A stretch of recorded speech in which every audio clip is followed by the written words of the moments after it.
Este programa é patrocinado pelos amigos e parceiros do Ministério Joyce Meyer. Quanto mais maduro você se torna em Cristo, mais responsável então Ele é. Vou deixar você passar por algumas coisas que realmente não têm nada a ver com você. Elas têm muito mais a ver com outras pessoas.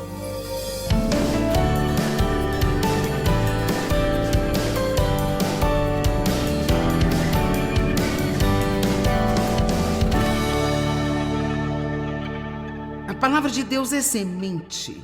Quantos viram na Bíblia que o semeador semeia a sua semente? E a semente tem poder para produzir segundo a sua própria espécie. Se uma semente de tomate é plantada no tipo certo de solo, produz milhões e milhões de tomates. Então, o que a palavra de Deus pode fazer se for plantada no tipo certo de solo, que é o nosso coração? E que tipo de colheita você pode ter em sua vida ao passar esse tempo aqui conosco ou nas próximas reuniões em que você participar? Eu acho que a colheita resultante da palavra que você está ouvindo agora pode ser fenomenal, mas parte disso depende de como você a recebe. Existem diferentes tipos de solo.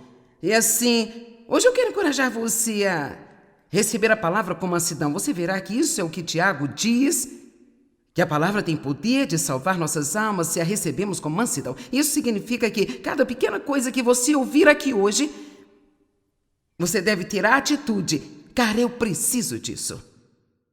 Eu preciso disso. Eu sempre digo às pessoas, não importa quanto você sublinhou na sua Bíblia, até que você esteja fazendo isso regularmente, você não aprendeu.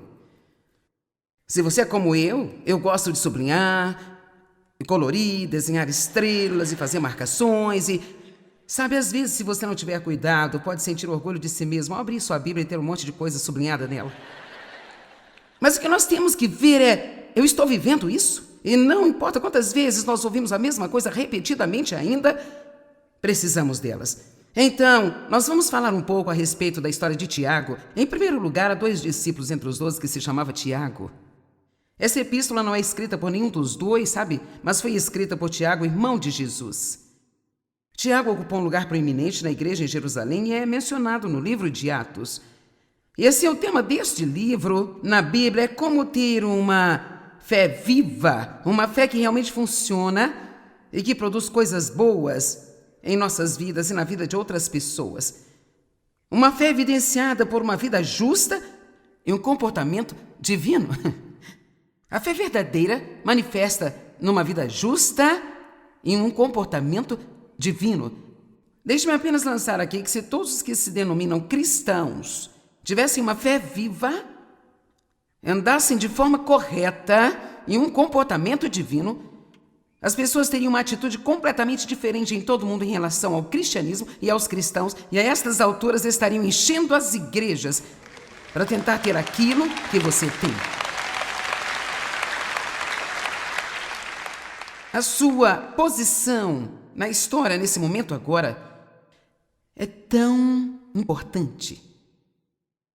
Eu quero dizer que é muito importante que você esteja vivo agora, para que dessa forma então você possa ver esta geração chegar no conhecimento salvador de Jesus Cristo. Mas isso não acontecerá se nós não andarmos no caminho e não fizermos algo além de apenas ir à igreja no domingo de manhã e pensar que porque fazemos isso nós temos uma passagem para o céu. O capítulo 1 é sobre uma fé vitoriosa. O capítulo 2, ter a nossa fé manifestada. Capítulo 3, uma fé que controla o nosso comportamento. O capítulo 4 fala de uma fé que nos faz submissos à vontade de Deus. E o capítulo 5, uma paciente, expectante fé. Embora Tiago fosse irmão de Jesus, ele o reconheceu como Senhor ressuscitado, porque ele se refere a si mesmo como servo de Deus e do Senhor Jesus Cristo. Agora, Tiago capítulo 1, versos 2 a 4, eu tenho certeza de que essas são as suas escrituras favoritas na Bíblia. Você já está gemendo e ainda nem abri a minha Bíblia. Eu ouvi daqui de Simuceuã. Quantos aqui já sabem o que Tiago 1, verso 2 está dizendo? Considere motivo de alegria, meus irmãos, o fato de vocês enfrentarem todos os tipos de provações ou passarem por várias tentações. Quando vocês chegaram a esse ponto e você não precisa desta mensagem esta noite, você... Agora, sabe, eu acho que quase não é justo que Deus peça ao pregador para pregar esta mensagem, porque alguém me perguntou o que eu ia pregar neste fim de semana. Eu disse, bem, eu passarei pela tremenda emoção de tentar animar as pessoas sobre as provações. O que não é fácil. E a única forma de nós podermos considerá-las motivo de alegria, e é sobre o nosso processo de pensamento, nós necessariamente não precisamos estar aplaudindo e vibrando com o desconforto que estamos passando, mas se entendemos o que a Bíblia diz sobre o valor das provações, e essa é uma mensagem que está subentendida. Sim, Deus quer abençoar-nos, Ele quer nos abençoar mais do que conseguiremos lidar. Ele abrirá as janelas do céu e derramará uma bênção tão grande que nós não poderemos contê-la, nós nem sabemos como assimilar isso. Mas eu sei pela palavra de Deus e pela experiência que Deus não pode abençoar-nos no natural, além de onde nós estamos espiritualmente. Eu vou dizer novamente. Você não vai dar ao seu bebê que tem 3 anos as chaves do seu carro. Amém? E você não faz isso porque você o ama. E cada um de nós deve parar de orar para que Deus dê a nós todas as coisas que pensamos que nós temos que ter para sermos felizes, e devemos fazer uma nova oração. E esta é a oração que nós devemos fazer. Eu oro isso regularmente. Eu convido você a juntar-se a mim. Deus, por favor, não me dê coisa alguma com que eu não possa lidar e ainda mantê-lo em primeiro lugar em minha vida.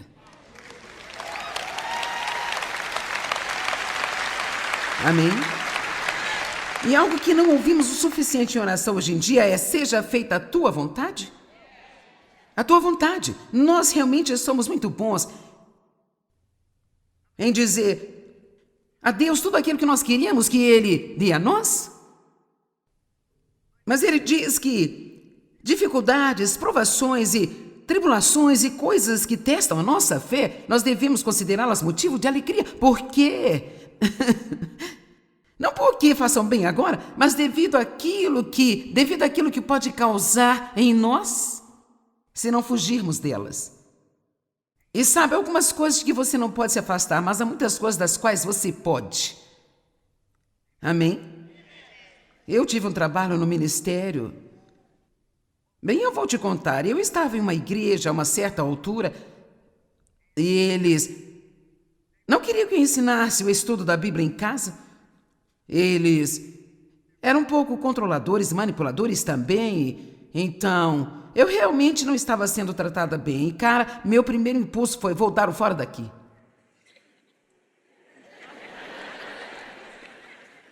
Quem gosta disso? Vou dar o fora daqui. E eu realmente senti que Deus me disse que eu precisava ficar. Bem, era desconfortável ficar. Toda semana, quando eu entrava na igreja, era desconfortável. Eu havia ali uma lista dos estudos bíblicos dados às pessoas e o nosso, até um certo momento, estava listado, de repente saiu da lista. E outras coisas assim que magoam você, sabe? Quando você não é escolhido, quando você é rejeitado, coisas assim podem magoá-lo. E então... Mas Deus realmente lidou comigo. Eu não podia sair de lá com uma má atitude no meu coração. Porque, veja, se você sair de algum lugar com uma atitude ruim, você entrará no próximo lugar com uma atitude como a de lá de trás. E assim Deus não quer que a gente saia quando nós queremos sair. Ele quer que a gente saia quando Ele diz para sair.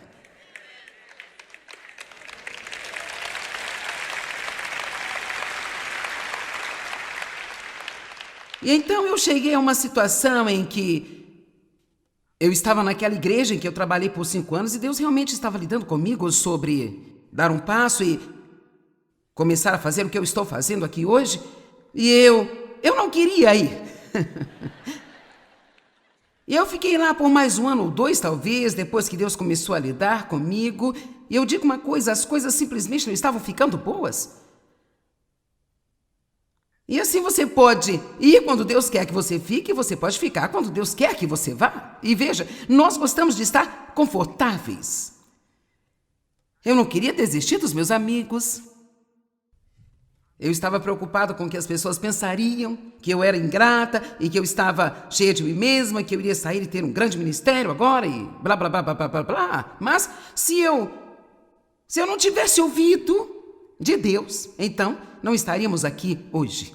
E eu me pergunto, quantos de vocês aqui talvez Deus tenha dito para você fazer ou não fazer alguma coisa? E quando eu falo que Deus disse, quero dizer através da sua palavra, que é uma palavra de Deus, porque esta é a maneira principal de Deus falar conosco e lidar conosco, e qualquer outra fonte da qual você ouviu é melhor se alinhar à palavra, ou você estará em apuros. Então, nós precisamos entender essa questão da maturidade espiritual e, ouça, eu não gosto mais disso do que você. Ocorreu uma situação comigo há alguns dias atrás, eu disse que eu fiquei com raiva, e então, eu tive uma provação que eu não causei. Eu estava tendo um ótimo dia, e uma outra pessoa fez alguma coisa que me fez não ter um ótimo dia. Então, se vocês adoram quando estão por aí fazendo bem, você está andando com Jesus e tudo está ótimo e você está gostando do seu dia, daí alguém faz alguma coisa.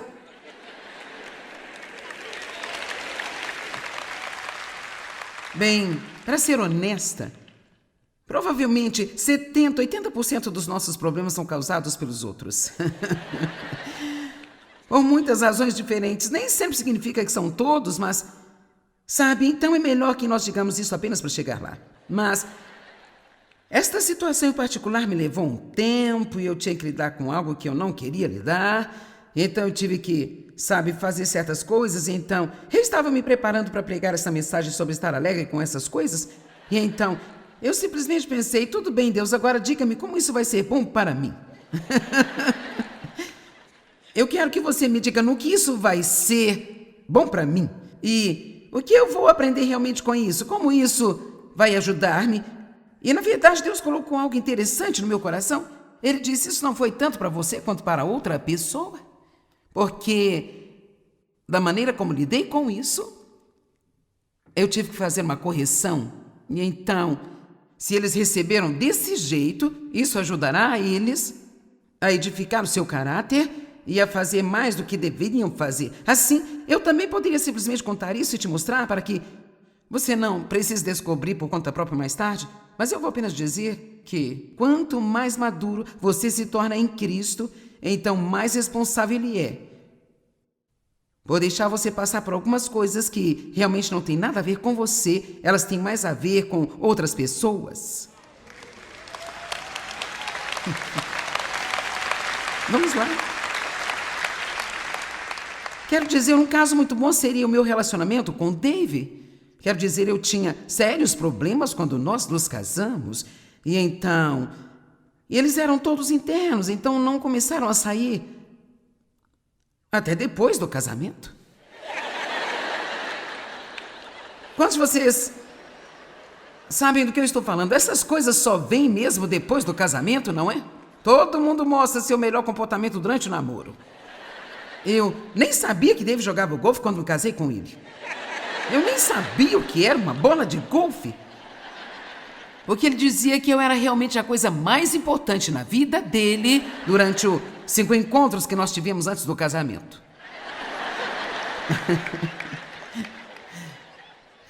Mas sabe, Dave passou por muita coisa nos primeiros anos e se ele tivesse ido embora porque ele sentiu vontade de ir,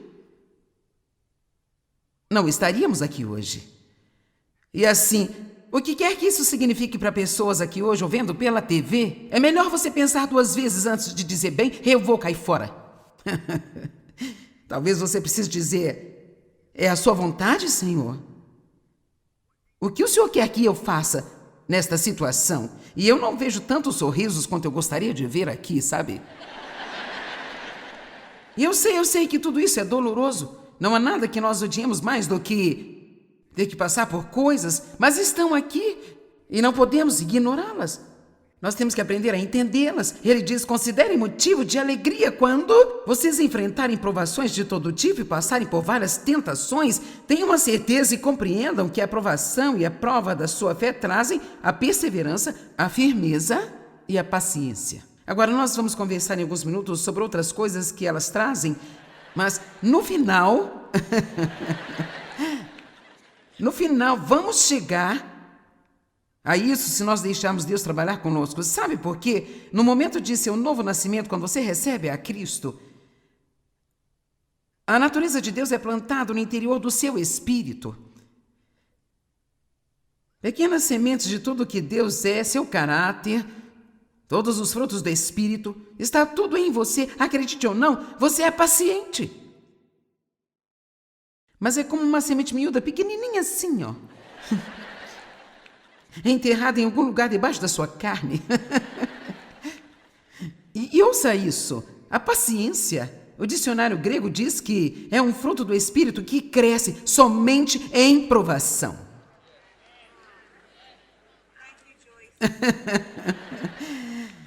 E vem de uma palavra chamada H-U-P-O-N-E, que no grego significa permanecer embaixo.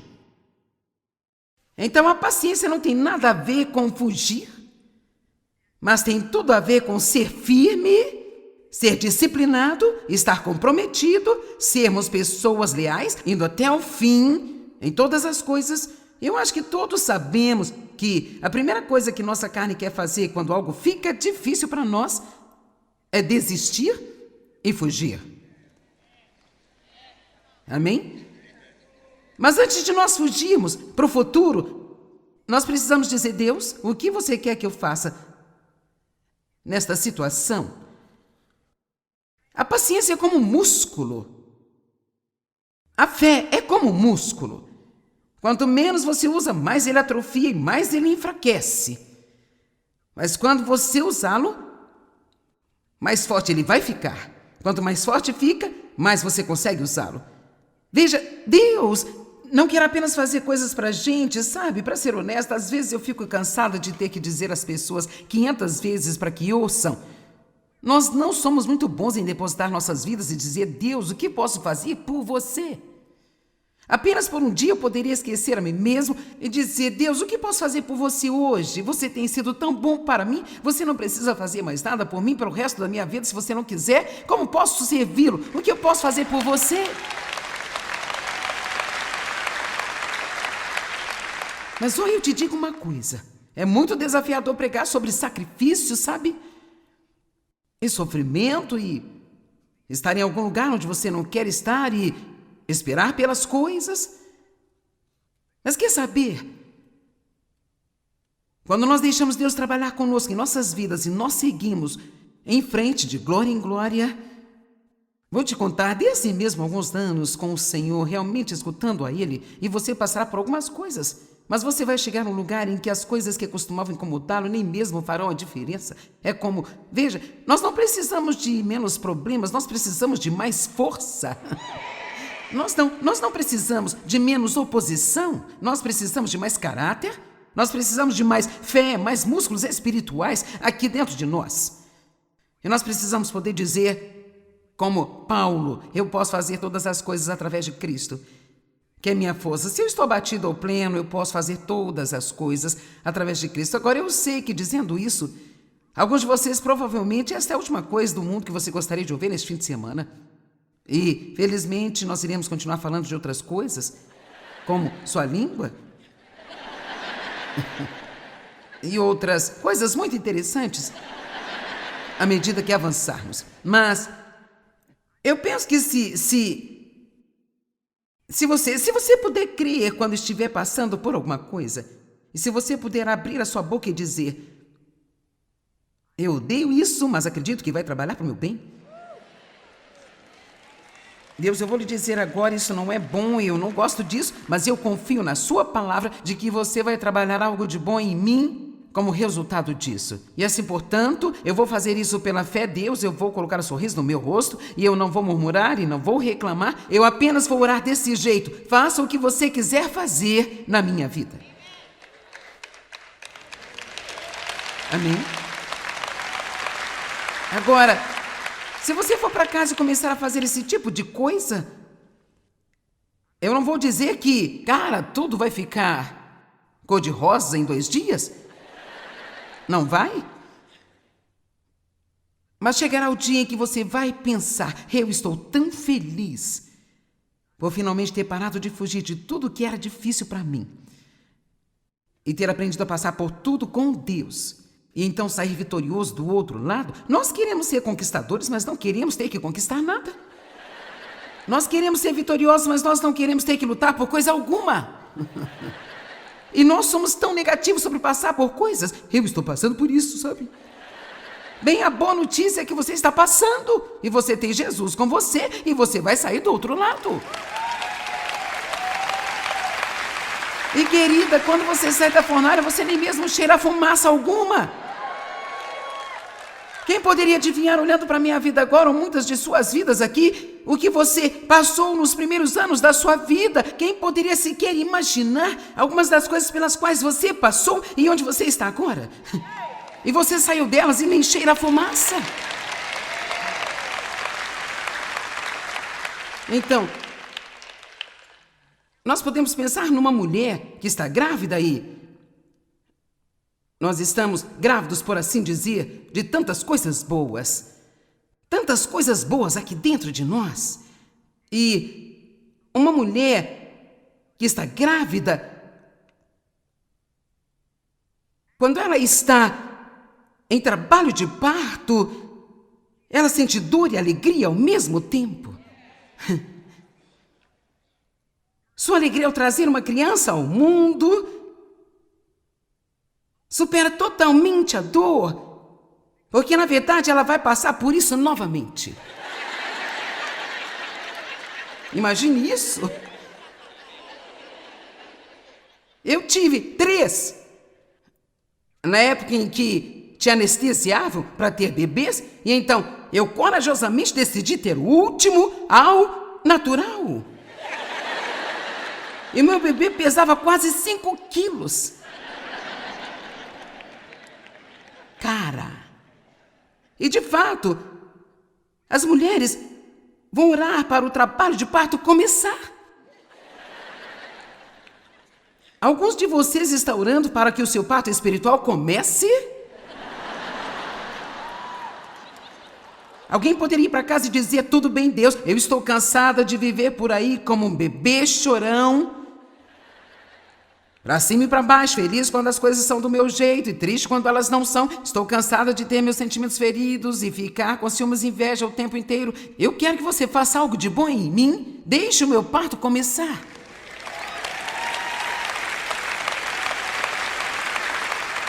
Oh, eu espero que seja mais emocionante do que está sendo quando você estiver em casa sozinho. Quero dizer, apenas dizendo... Quero dizer, nós temos luzes, música, nós temos pessoas, mas, Senhor, tenha misericórdia.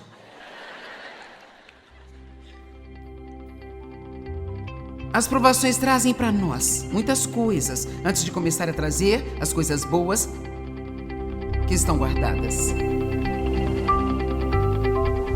Bem, eu disse hoje, mas vale a pena repetir. As nossas provações não são necessariamente evidências do desagrado ou da ira de Deus, mas elas desenvolvem-nos e nos treinam para usar a nossa fé. Então, considere motivo de alegria quando você passar por várias provações.